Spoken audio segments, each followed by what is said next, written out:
به نظرت الان توی اینستاگرام ویو میلیونی گرفتن آسان‌تر از قبل شده یا نشده؟ آره، یعنی الان داخل اینستاگرام خیلی‌ها میتونن ویو میلیونی بگیرن. خیلی‌ها میتونن بگیرن و دارن میگیرن.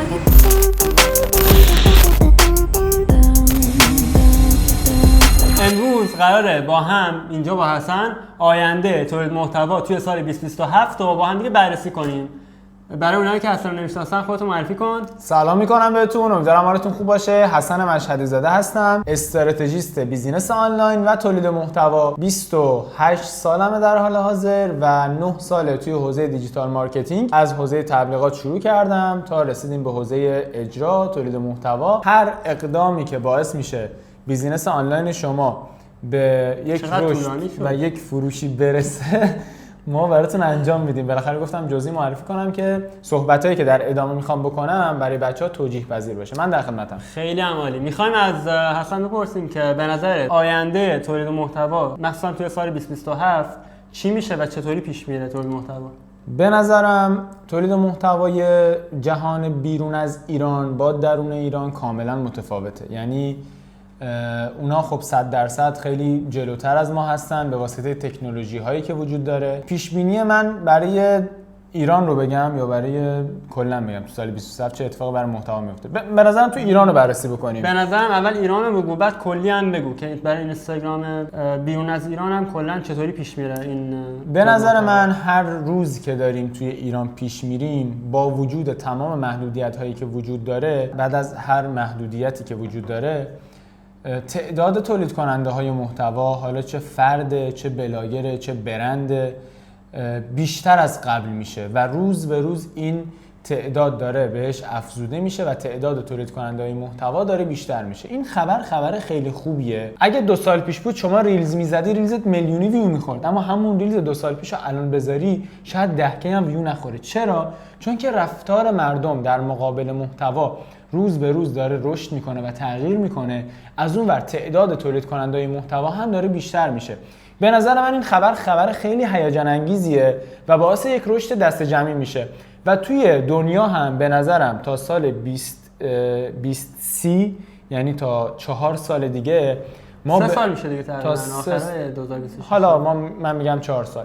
تا 4 سال دیگه به اوج رشد تولید محتوا و اوج نقش تولید محتوا در بیزینس ها میرسیم و تولید محتوا نقش اصلی رو توی هر بیزینسی اجرا میکنه. این سوال میخوام ازت بپرسم که به نظر داخل سال 2027 AI چه شغلی رو از تولید کنندگان محتوا حذف میکنه و کارشون رو سریعتر میکنه؟ کدوم بخش رو حذف میکنه؟ ببین به نظرم قرار نیست AI بخشی رو حذف بکنه، قراره که سریعترش بکنه. یعنی چی؟ یعنی شما مثلا قبلا تیم تولید محتوا داشتی، این تیم تولید محتوا یک گرافیست داشته یا اصلا خودت کار تولید محتوا رو انجام میدادی، کاور پستتو خودت میزدی، سناریوتو دستی مینوشتی، ویدیوتو خودت تدوین میکردی یا حالا مثلا اگه فوتیجی چیزی میخواستی باید میرفتی تو یوتیوب یا گوگل دنبالش میگشتی. ولی اگر اون موقع 2 تا پروژه انجام میدادی، الان اگر AI یاد بگیری برای زدن کاور پستت، برای سناریوت، برای فوتیجایی که میخوای دنبالش بگردی و حالا هر خدماتی که انجام میدادی قبلا، الان با استفاده از AI میتونی 5 تا پروژه برداری. یعنی قرار نیست چیزی رو حذف بکنه AI، قراره که سریعتر بکنه. و حالا کیا توی این روند حذف میشن؟ کسایی که دارن کند عمل میکنن و در واقع اونا حذف نمیشن. اونا از چی حذف میشن؟ از کسب درآمد بالا حذف میشن. یعنی کسی که AI بلد نیست نمیتونه سهم بازار زیادی بگیره. بازار داره ولی اونی که AI بلده 10 تا پروژه داره انجام میده، 10 تا بیزینس داره ران میکنه. کسی که AI بلد نیست هنوز توی اون یه دونه مونده. اینجوری بگم بهتره. اینی که میگن توی حالا سری محتواها AI شغل‌های فلان راه، نه واقعا AI قراره که کار ما رو راحت‌تر کنه. واقعا دیدگاه جالبیه. حالا یه سوال دیگه دارم برات. به نظرت حالا توی سال 2027 و توی ادامه تولید محتوا کسی که فقط خوب ادیت میزنه و خوب فیلم میگیره جایی داره داخل این بازار یا نه؟ ببین ادیت، فیلمبرداری، امکانات، دوربین، میکروفون، میتونم بگم که بیرون داستانن. یعنی مثل یک ساختمون، شما این محتوا رو یک ساختمون در نظر بگیر، اگر از بیرون به این ساختمون نگاه کنی، نمای این ساختمون، نورپردازی این ساختمون، درب ورودی این ساختمون توجه شما رو جلب میکنه. شما داری بر اساس اون درب ورودی، اون نمای بیرونی ساختمون میگه چه خونه خوبیه، ولی نمیدونی که پشت این نما یک فونداسیون، کلی مصالح، کلی مهندسی، کلی نقشه، کلی زحمت خوابیده. ادیت خوب و فیلمبرداری خوب قطعاً مهمه، اما اصلاً به تنهایی کافی نیست.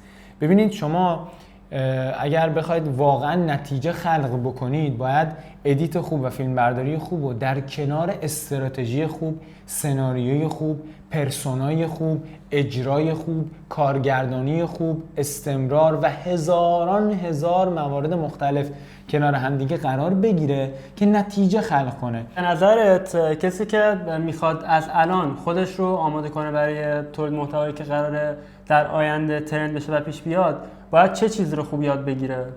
ببین به نظر من باید روی ابعاد مختلفی که توی این مسیر میتونه کمکش کنه تمرکز کنه و راجع به اونا آموزش ببینه. ما یه سری کارهای روتین داریم توی تولید محتوا که فیلم برداری، ادیت و اجراست. خب اینا کارهای روتینن. کارهای عمیق‌تر که در پس اینا انجام میشه ایده، سناریو و اون هدف و استراتژی که توی تولید محتوا داره.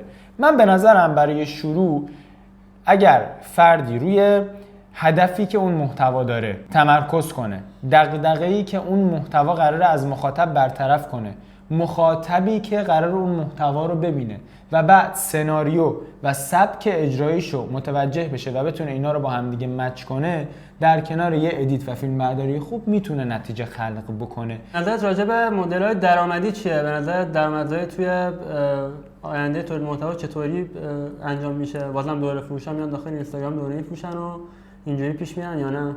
ببین دوره فروش اصلا واژه درستی نیست به نظرم. خب کسی که یک علمی داره این علم رو دوست داره به بقیه انتقال بده و خب هر چیزی یک بهایی داره. نه میدونی چرا گفتم دوره فروش؟ چون که خیلی‌ها مثلا هستن که اون علم رو ندارن، صرفا به خاطر که دیدن خیلی‌ها این حرکت رو زدن میخوان از این طریق به درآمدزایی خیلی زیاد برسن. خب ببین این اصلا قرار نیست جواب بده، اصلا خیالتو راحت کنم. این فرمول اصلا قرار نیست از الان به بعد کار کنه. چرا؟ قبلا که این افرادی که حالا شما میگی می اومدن و این کارو میکردن و کسایی هم توی دورشون شرکت میکردن که اتفاقا تعدادشون خیلی زیاد بود، دسترسی به دیتا اونقدر مثل الان راحت نبود. یعنی چی؟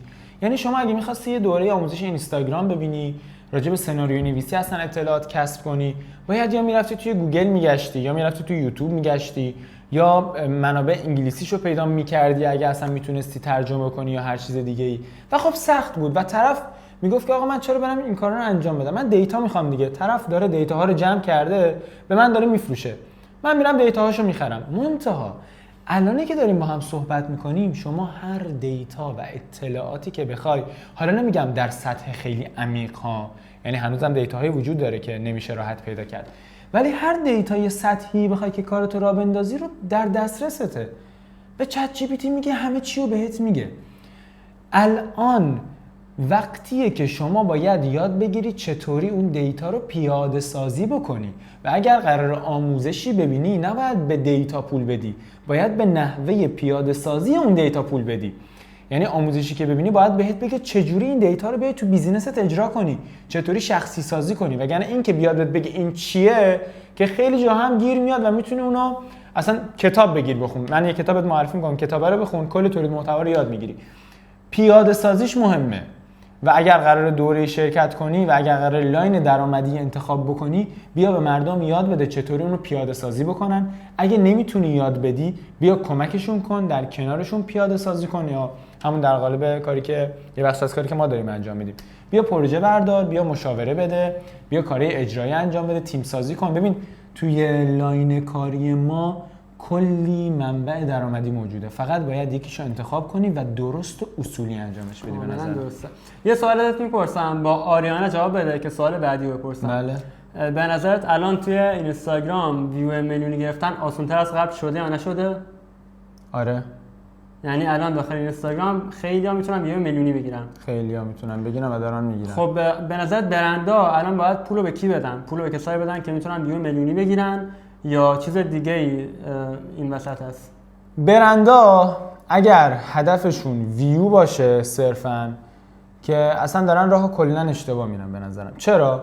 چون که الان ویو و فالوور یک نتیجه است. یعنی ویو و فالوور نه الان، همیشه یک نتیجه بوده. یعنی باید اینجوری به ویو و فالوور نگاه بکنی. چیزی که باید بابتش پول بدی و هزینه بکنی اینه که اون محتوات بتونه تاثیرگذار باشه روی مخاطب هدفی که داری. من میخوام کمپین برم، من میخوام پیجم رو، بیزینسم رو به همشهریان معرفی بکنم، من میخوام جلب توجه کنم، من میخوام بگم یه محصولی رو دارم لانچ میکنم. ببین این هدف منه. مخاطب من کیان؟ مخاطب من مثلا فلان دسته افرادن. حالا ریلزی که باید بسازم باید بتونه روی اون دسته افراد و با توجه به هدفی که من دارم بیشترین میزان تاثیرگذاری رو داشته باشه. وقتی اینجوری بهش نگاه میکنی خود به خود اون ویو میلیونیه، خود به خود اون فالو کردن پیش میاد. ولی اگر صرفاً به قصد ویو میلیونی و فالوور بری جلو، کلاً مسیر رو اشتباه رفتی. چرا؟ چون نمیتونی نتیجه‌ای که به دست میاد رو تحلیل بکنی و ممکنه اصلا یه سری مخاطب غیر هدف جذب کنی. خیلی هم عالی، توضیحت کامل بود. سه تا سوالی پرسم ازت. چرا داریم مثل چت جی پی تی هم صحبت می‌کنی؟ دیدی به چت جی پی تی میگه مثلا اینجوری، چت جی پی تی میگه مرسی ممنونم. اسم میکنم چت جی پی تی. بچه‌ها شما نظرتون چیه؟ نه خب دیگه اینجا نقش مسابقه رو دارم من و الان نقش مسابقه رو بیشتر تمرکز حرفو روی تو باشه. خب سه تا سوال میپرسم، جواب کوتاه باید بدی. بله. سوال اول، یک شغل توی حوزه تولید محتوا که به نظرت سال دیگه خیلی کوچیک‌تر از چیزی که الان هست میشه. میتونه حالا ادیتور باشه، میتونه گرافیست باشه، میتونه خیلی از این. به نظرم گرافیسته. گرافیست کوچیک یعنی چی؟ یعنی مثلا بازاری که الان داره نصف بشه. گرافیست 100%. خب سوال بعدی اینه که فکر می‌کنی کدوم مهارت تولید محتوا ارزشش چند برابر میشه؟ قطعاً روانشناسی مخاطب و استراتژی چیدن برای بیزنس. روانشناسی مخاطب میشه بیشتر توضیح بدی؟ ببین تا حالا راجع به این کلا صحبت نکردم و خیلی دارم راجع بهش فکر میکنم.